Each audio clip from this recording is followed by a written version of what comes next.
Finally, last week, a Philadelphia Inquirer editorial called on District Attorney Lynne Abraham to, quote, get busy with their own legwork in the Brinkley case.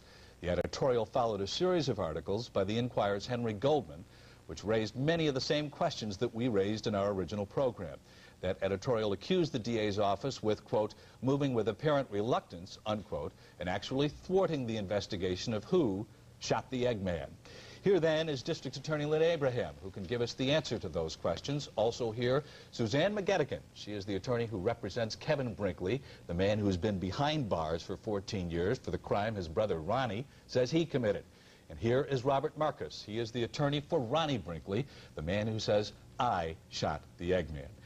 Your attempts to get your client out of jail have been thwarted and have been blocked by whom?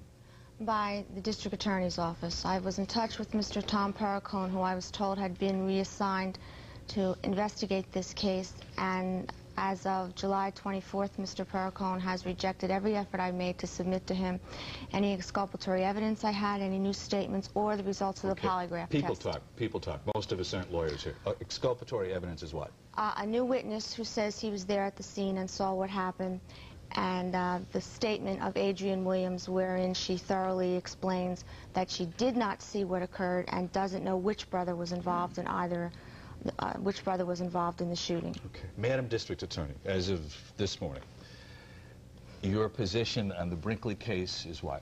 My position on the Brinkley case is that Ms. McGettigan, the lawyer for Kevin Brinkley, is not telling the truth. And as a matter of fact, the first thing that we knew about the new, so-called new evidence that she claims that she has, which she wouldn't share with me until I finally had to get very tough about it, we have tried thoroughly to investigate the case, and if anything has been thwarted, it's we in our investigation. And I have just one question that I'd like to put to Ms. McGettigan, and that is, Ms. McGettigan, what do the rules of court say when you have new evidence that claims that your client is not the person? What are you supposed to do with that new evidence?